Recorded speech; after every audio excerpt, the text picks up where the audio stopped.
after a storm unlike any in our lifetime emerges a crisis that's hard to fathom. We are going to need a lot of help. But in the midst of it all, a wave of giving. You want it up 1 or 2? And rescue. They will be transporting patients in that they pluck off the side of a mountain. And hope. And we were able to get them some water, some food. Diapers, we got baby formula, we've got cleaning supplies. As our community comes together taking action, we're meeting the helpers and the heroes. I will do whatever is needed. If I need to carry MREs and water, I'll carry MREs and water. Now from the Eyewitness News team, Carolina Strong, helping after Helene.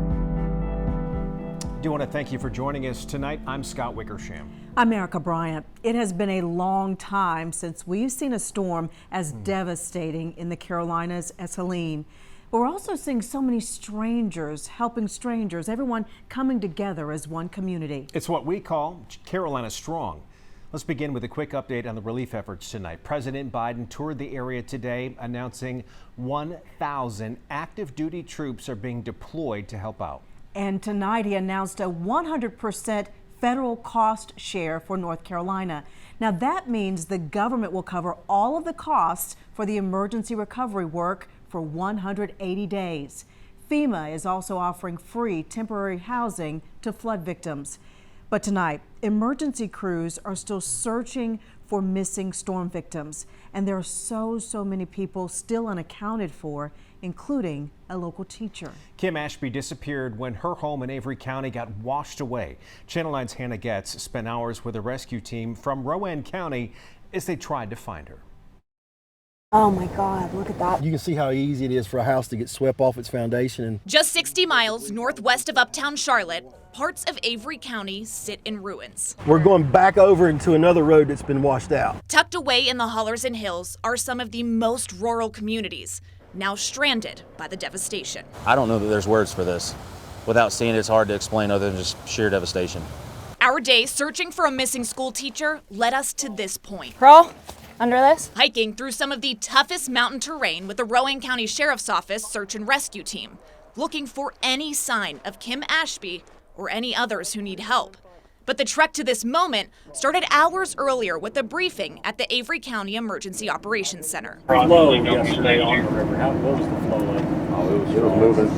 Yeah, he was in it, so he could. There were places where there were white caps. A swiftwater rescue team came in to help because the only road into Elk River was washed away. We're going to act as y'all safety, right? If somebody gets in the water, we will have folks ready to get in the water to come after you. Right now we are in Heaton, and you can see absolute devastation throughout this area. This is the old country store, lifted up off of its foundation, rubble, debris everywhere, even this old gas station right here, a tree just sitting in the middle of it.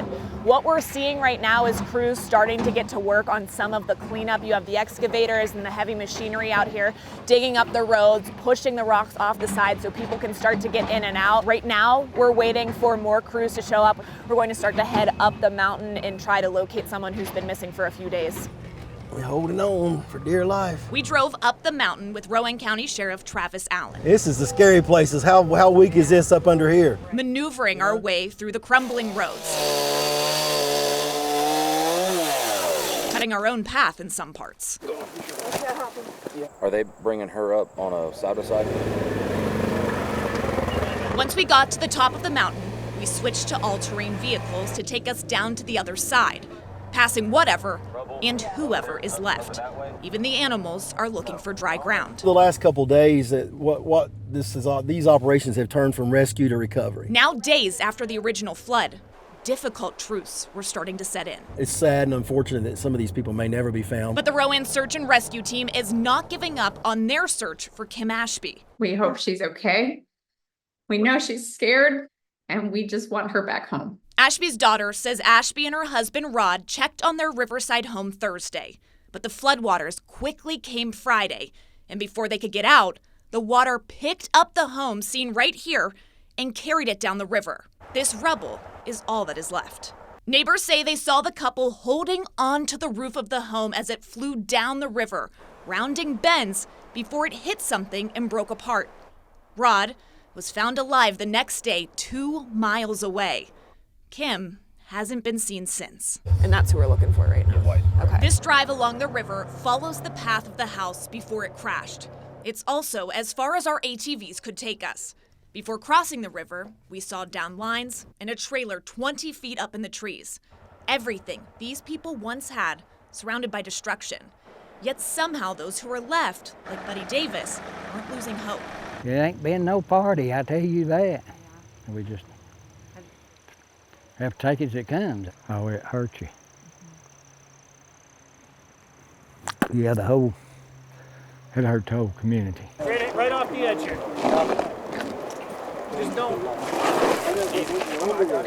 2 at a time. We'll get to your PFD right here, make sure it's fitted. A Swiftwater team from Cary Have a seat right there, you go. took us across the river to start our search. On the other side, a family now cut off from society. Surviving off the food, water, and diapers deputies brought them the day before. We're very fortunate compared to some of the people in the area. Stephen Lininger's positive outlook comes in part from this bright light in his life, a 2-year-old granddaughter named Sunshine. You get a little depressed or something, she does something silly and makes you laugh. Sunshine gave a message to her dad on the other side of the bridge, telling him she's safe. Say hey, Dad. After the river crossing came a 5-mile hike, starting on this dirt road. Deputies searching through the mangled debris. What's left is unrecognizable. So you can get an idea of kind of just how high the floodwaters are. There's debris all the way up in the tree lines. Corporal Travis James points to a pile of rubble across the water, a wooden casket on top. What's the plan? Where do I go? The wood line grew thicker. Crawl under this? We went over and under brush, at times crawling on the forest floor. I followed the rescue team. Need help? And photojournalist Devin Mello followed me until we got closer to the area that hasn't been searched, hoping to see a red shirt, the last thing Kim Ashby was seen wearing. But after hours of searching, the terrain became too dangerous. We had to end the search without any sign of Ashby. It's heartbreaking for the family. I know they want closure. I know they want to find something. And just not being able to find something to give them, I would say, is what it hurts. Disappointed, exhausted, the team heads back to base. Along the way, we see the Liningers one more time, taking it all in. Grateful, Mother Nature somehow showed them an ounce of mercy. We've lost a lot, but we're very fortunate. There's a lot of people out here who's lost a lot more than what we have, so God's blessed us, and I'm happy for that. So what happens now? Sit and wait. And you see them, Scott, risking themselves, those responders, risking themselves to go find and save others, and so much devastation. You know, it's going to take a long time to replace those things, but people cannot. Well, all those rescuers and searchers, even Hannah herself has a mom and a dad and brothers and sisters, and they know that she's missing. Her family's wanting to know what happened to her, and they're willing to risk it.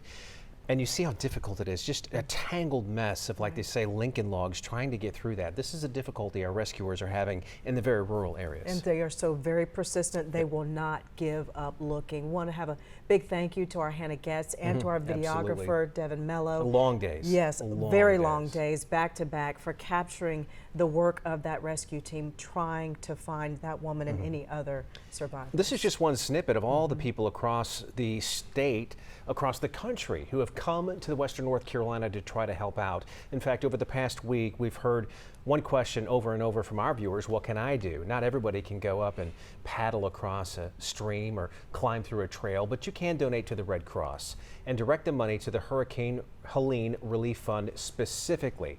We have a link to the donation page on our free WSOC News app. You can also scan QR code on the screen, upper right-hand corner. You see right there. If you want to pause it, if you have the ability to do that, you can scan that QR code. We'll keep that up for this entire newscast.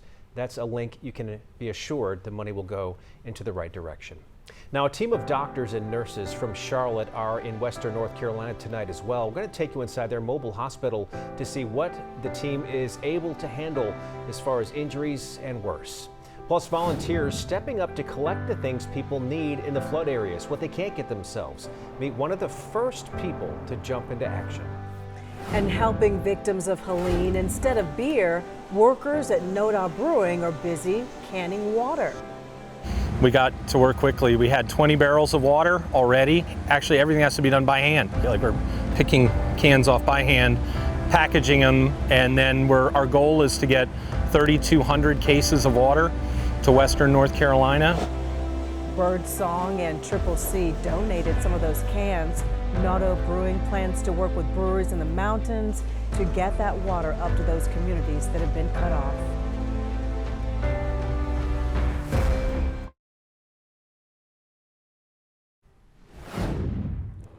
Carolina Strong, helping after Helene. We were there as dozens of volunteer helicopter pilots took off from Hickory to go help more people in need. 20 choppers with the Carolina Emergency Response Team are all flying into flooded areas with all types of supplies like diapers and insulin. Think Hurricane Katrina, except in the mountains and with helicopters, not boats. That's pretty much where we're at right now. Now, we met volunteers who had come from as far away as Texas and Oklahoma. I found out about it from my wife and kids. They heard about it on Instagram. It's great to, play some small role. Happy to be a part of it. Some people were taken to Hickory, others to shelters. The team is taking requests for help on its Facebook page. U-Haul is offering 30 days of free storage for people impacted by Helene. That includes 50 locations in North Carolina, 32 in South Carolina. Storm victims can take advantage of the self-storage and the U-Box rentals based on availability. We have a link to the participating locations on our website. Just look under latest links. Volunteers say they expect 12 tractor trailers like this to be filled up with supplies by next week, but they still say they need help with donations. You want it up 1 or 2? Frances Zioli is no stranger to volunteer work. We've got some diapers, some wipes, baby bottles. And it's no surprise to anyone we spoke with that she is the first person delivering supplies to Operation North State's relief efforts to Western North Carolina. It's what they need right now. It's the biggest emergency right now. So Zioli began volunteering her time and money to hurricane relief in 2018 when her family in Puerto Rico were rocked by Hurricane Maria. She also has a connection to Helene. Family members shared these photos of where they live in Asheville. Total devastation. I actually have family that live in Hendersonville and in Asheville. My aunt and uncle have had no cell service, no power. They're running on a generator right now. My cousin's looking for a way out. I've been in contact with her and she's been sending me photos and it's awful. It's truly awful. Paper towels, you can't have enough. Wipes, paper towels, anything to help with sanitation. Zioli is just one of thousands of people Operation North State founder Terry Snyder expects to bring donations over the next few days. They will be in front of the Bass Pro Shops at Concord Mills until next Tuesday from 7 a.m. to 7 p.m. accepting donations. New clothes, cleaning supplies, and non-perishable foods are just some of the things needed. Well, it doesn't matter who you are, what organization you're associated with, we all have capacity.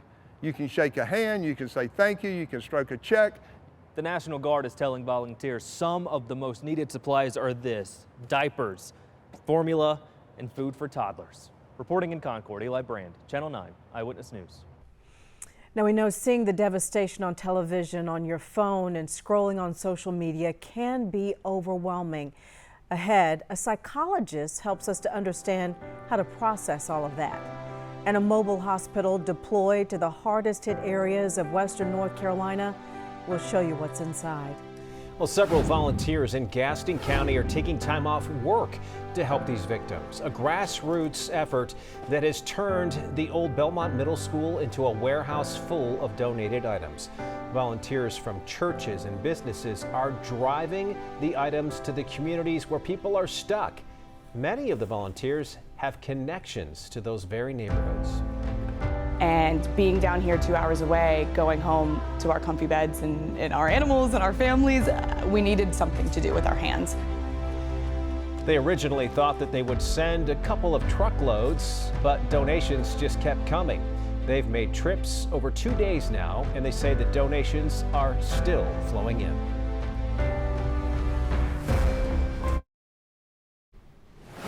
We know after Helene, some people are facing medical emergencies, but they can't get the help they need. Atrium Health put its medical resources on wheels and hit the road, and we were there as the Med1 mobile hospital loaded up and headed for Tryon, North Carolina. They have 14 beds, an x-ray machine, ultrasound, pharmacy, even an operating room.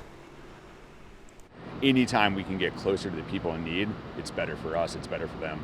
I will do whatever is needed. If I need to carry MREs and water, I'll carry MREs and water. Med1 was first used in Mississippi after Katrina. The state has asked the team to serve for a couple of weeks. They say they're ready to serve for months if needed. So many people in our community really want to help right now, so much so that you might be tempted to jump at the first opportunity that you see. Tonight, Action 9's Jason Stujenki says be careful, and he explains how.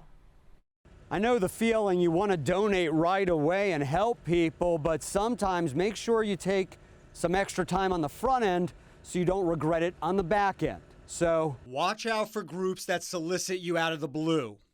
Remember, some scammers may imitate legitimate nonprofits. Basically, do your homework. Search the group online. Resources like give.org, Charity Navigator, and Charity Watch allow you to read reviews and even get deep in the weeds. For example, see how much of a charity's money goes to the actual cause, not just overhead. Plus, some, like Charity Navigator, have alerts. It'll be displayed loud and clear on a charity ratings page whether or not there's alleged misconduct or not. And that's another way to help keep your giving safe and secure. More advice? If you can, use your credit card to donate. You usually have more recourse that way. Don't feel rushed or let anyone pressure you. And never click on a link you weren't expecting, no matter how legit it may look. Crowdfunding, GoFundMe, right? That's a very popular way to support people, and not to disparage that. Just be very careful when you get requests for GoFundMes. Really think, do you know the person? Do you have a close connection to the people who know the fundraiser? When in doubt, your Secretary of State's office is a great resource for you. It even has a list of groups that you can search to make sure they are registered with that agency. To make it easy for you, I put links for both Carolinas on our news app for you. In North Charlotte, Jason Stujenki, Channel 9 Eyewitness News. Coming up, how some of Charlotte's professional sports teams are using their platform to help out. And meanwhile, a disaster like we're witnessing can create a big toll emotionally on you and others, even for people if you're not directly impacted, just seeing it on TV. Next, a psychologist explains how to protect your mental health in times like this. But first, workers at the Humane Society of Charlotte are working to help animals impacted by Helene. They brought a van load of pets from Asheville Humane to help them clear their shelter. These pets will be given time to decompress before they're then available for adoption. To open up space, all adoptions are at 50% off through tomorrow.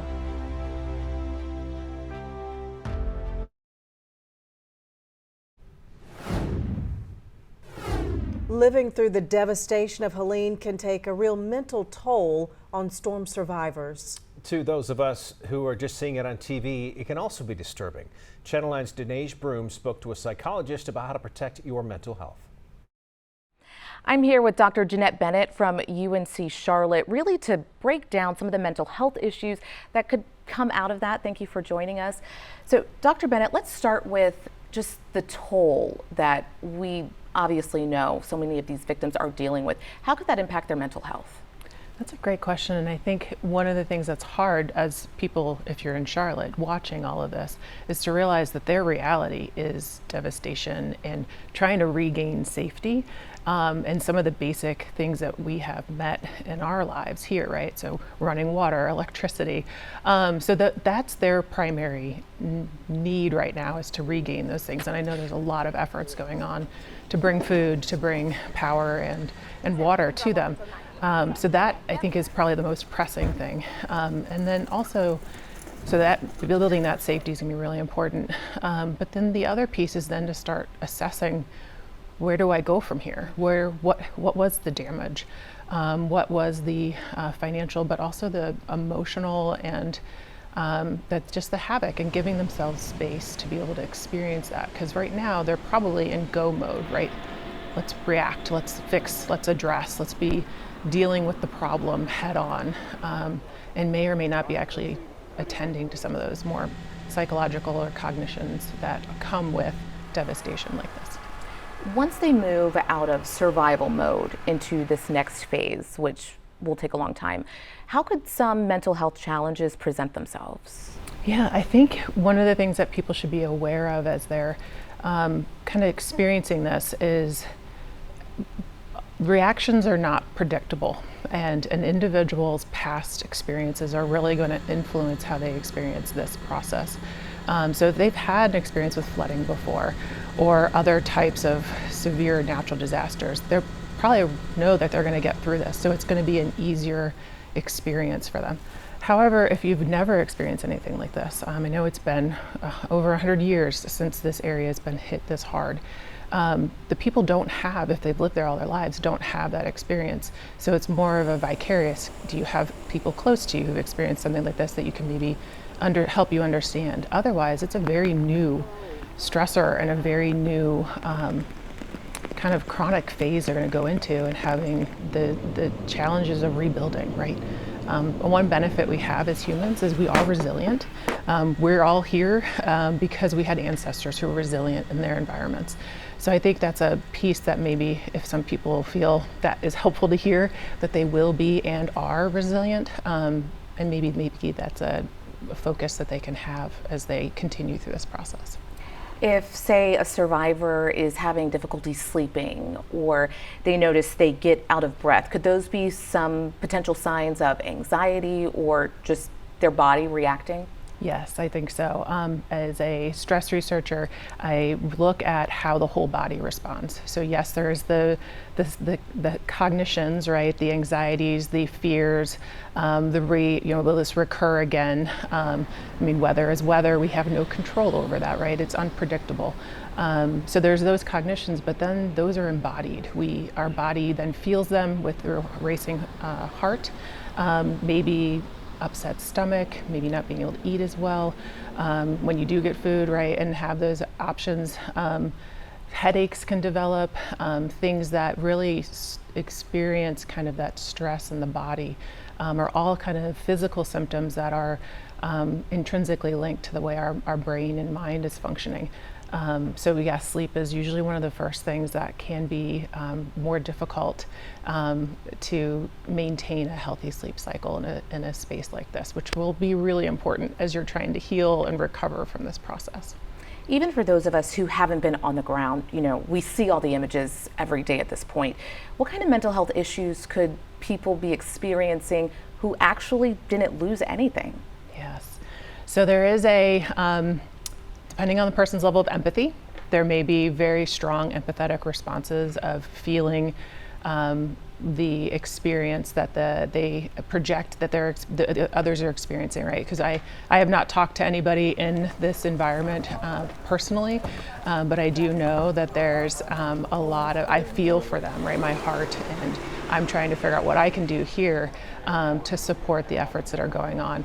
I am not physically capable of going out there and moving trees, right? That is not something I can do, but I can support the context or the environment or the people who are out there doing that through means of donating things, or whether it's like water or products that they're asking for, or if it's money donations, to help the people who are actually going to be able to address some of those things. And that's we've got to recognize that that's as much.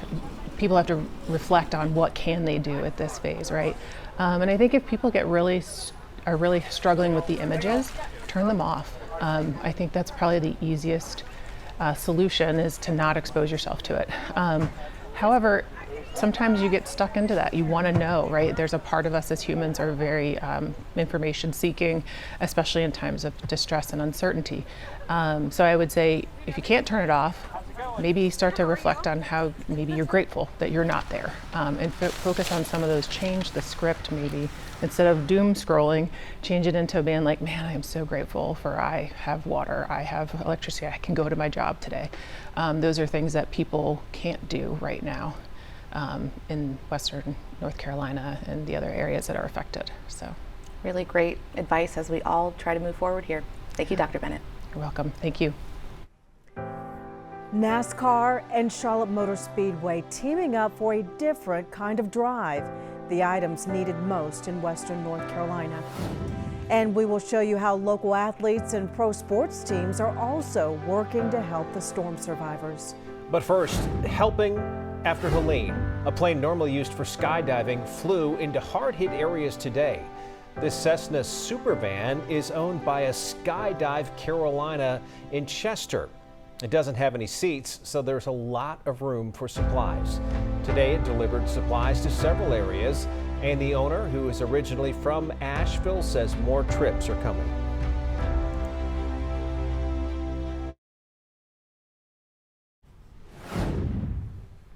Local sports teams have donated millions to Helene relief. Channel 9's Deshaun Brown learned one team is opening its doors to give more than just money.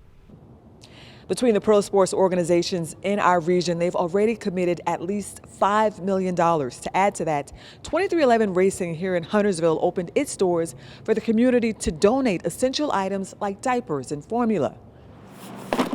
Mainly what we got was a bunch of baby stuff, waters. When the orders came down, Matthew McSwain and Brandon Wallace got to work. We had this truck in the parking lot, and of course we have company credit cards, and so the CEO just said, take the truck and get a whole load. Their purpose, to extend a hand up to communities in Western North Carolina where many have lost everything. It's a team mission with partners spanning the world of sports, including here. At 2311, co-owned by Michael Jordan and veteran driver Denny Hamlin, the race team opened its doors to gather supplies and deliver them too. In the store, yeah, we were kind of surprised that there was, I guess, dislocated citizens that needed supplies, and they were in there shopping and sending things back. There was a guy there, he had a whole horse trailer. Across the Carolinas, the response was instant. By the weekend, the David and Nicole Tepper Foundation committed $3 million in partnership with Charlotte FC and the Carolina Panthers. Coach Dave Canales said this Sunday, before ever addressing the game. We come into this game, with just the gift and the blessing of all what we all get to do here, but I wanted to make sure that I mentioned first our hearts and our prayers. By Monday, the Charlotte Hornets Foundation committed $1 million. So too did Michael Jordan and 2311 Racing. It's good to know that we can help be a part of what they're helping doing. Now, if you're interested in donating here, this is at Airspeed in Huntersville. Those drop-off times are from 7:30 in the morning until 5 p.m. until this Friday. Reporting in Huntersville, Deshaun Brown, Channel 9 Eyewitness News. The Charlotte Knights plan to host a collection drive tomorrow at Truist Field. And the Charlotte Checkers have announced a series of initiatives, including a charitable auction and supply drive. Have storm damage? You might want to make sure the person offering help is the real deal. The red flags to look out for. And a woman proves one person can make a difference when helping others. We got that ice for you. Look at you. First, though, we have video from the Cajun Navy. They work with a team from Mountain Mule Packer Ranch to deliver ice for a man's insulin. Those mules are from a ranch in Mount Ulla in Rowan County, and they've been busy delivering relief supplies. Each one can carry about 200 pounds of supplies.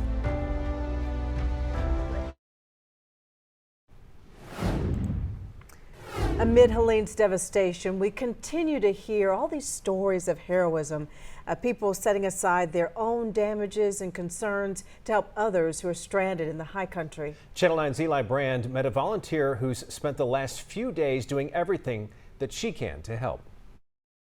People in Cleveland County are still facing power and cell outages from Helene. But as one woman shows us, even people here are stepping up in a big way to help Western North Carolina. Amanda Poston has been without internet since Helene hit her home in Kings Mountain. Pet supplies, cat food, dog food. Without it, she can't do her work from home job, but she's kept busy. That's what's helping us is stuff like this. Very busy. Trying to think what's all in here. Poston has been working to help those hit hardest by Helene in Western North Carolina. She's already helped organize multiple supply drives in Kings Mountain, delivered this garage full of supplies to donation centers across the area, and volunteered at the Hickory Airport to help take care of survivors being airlifted in after being rescued. I see all the devastation on Facebook, and I think I stopped crying for days. Just these places are like home. They're getaways for family, for my family too, especially places like Lake Lure and Chimney Rock. And despite all she's already done, she plans on doing more. These are going to go with the church crew that's taking stuff up there. Wednesday, she collected even more supplies from people who stepped up in surrounding areas and is delivering them back to Hickory Airport. Thursday, she will be in Marion, hiking through debris to deliver supplies to people stuck in their homes. She says it's impossible not to keep helping when you see the devastation and the people affected in person. I've spoke to people who, and just seeing, it's unreal. I mean, they're covered in, some of them are covered in mud. They literally had to truck through mud to get out, but they wanted out that bad to get rescued. It's just, it's humbling. And as Poston packs up her latest round of supplies, another case of water. She says one of the things sticking with her the most is that some of the people offering help were impacted the most. You're hearing more from people who have been affected and that are dealing with the aftermath and things that are coming to help. There was folks from everywhere, all over Western North Carolina that came yesterday to help, even as far as down in lower South Carolina. Reporting in Kings Mountain, Eli Brand, Channel 9 Eyewitness News. Yeah, Amanda says you can donate time or money or supplies. They need all those things. We have a list of groups that you can support on our website and WSOC News app. So many homes across our area are in need of repairs after this storm. What you should know to make sure that you don't get scammed along the way. And people stopped by Charlotte Motor Speedway all day today to drop off supplies. Volunteers from NASCAR, race teams in the Speedway taking in bottled water, non-perishable food, baby diapers, and wipes. Officials will accept more donations tomorrow from 9 in the morning till 9 p.m. They say one thing they need more of is chewable Benadryl.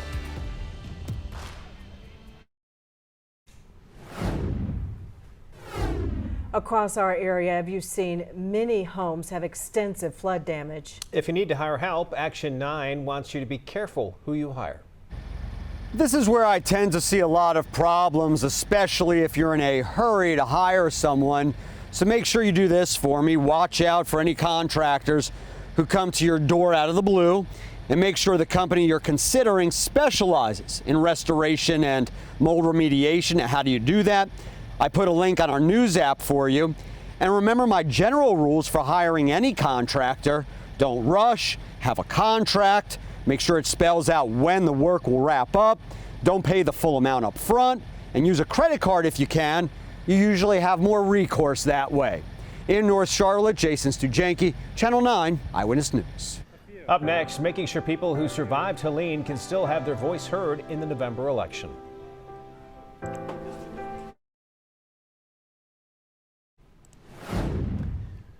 North Carolina's Board of Elections is taking action to make sure flood victims can vote. They hope to reopen 12 county election offices so mail ballots and voter registrations can continue to proceed. We do not have all the answers right now, but we are diligently working to figure them out. North Carolina's photo ID law is now in effect. If anyone lost their ID in the storm, though, a natural disaster exemption will still allow you to vote. As you've seen tonight, our community has taken a hard hit. Loved ones have been lost, as well as homes, businesses, and for so many, life as they know it. But this tragedy is also bringing out the spirit of Carolina Strong, some big hearts and generous giving. If you are in a position to give, the Red Cross is a great place to start. You can earmark your donation for Hurricane Helene relief. Our WSOC-TV News app has the link to the donation page, or you can scan the QR code on the screen. And believe it or not, even though people are still picking up the pieces from Helene, hurricane season is still far from over. Our Chief Meteorologist John Ahrens explains how you can best prepare for the next storm. Well, Helene certainly was a reminder of just how powerful a tropical cyclone is, even hundreds of miles inland. And also a reminder that we're still in this, friends. Hurricane season runs all the way to November 30th. We got a long way to go, so let's be prepared. And the ways to do so are this. Of course, stock up on food and water. And also, you know, with all the digital stuff going on, let's have cash on hand. Make sure your gas tank is filled up. And a key thing here too is charge up your phones. The WSOC weather app is a great tool because we're of course broadcasting updates on things like closures or where to find shelters. You can get those updates and stream those newscasts right on our weather app. And also you can find the latest information on what's happening with the storm with interactive radar and our tropics feature, all designed to keep you safe. Friends, we got a long way to go here through October and into November. Let's be storm ready. It's been a tough less than a week, hard to believe, just since last Friday and Thursday when the storm came through. Please know this, Channel 9's team is here for you and we're with you now in the days and months to come. Together, we are all Carolina strong. We really want to thank you for being with us tonight and for staying with us through all of these days of coverage. WSOC Tonight is coming up next on our sister station, Channel 9.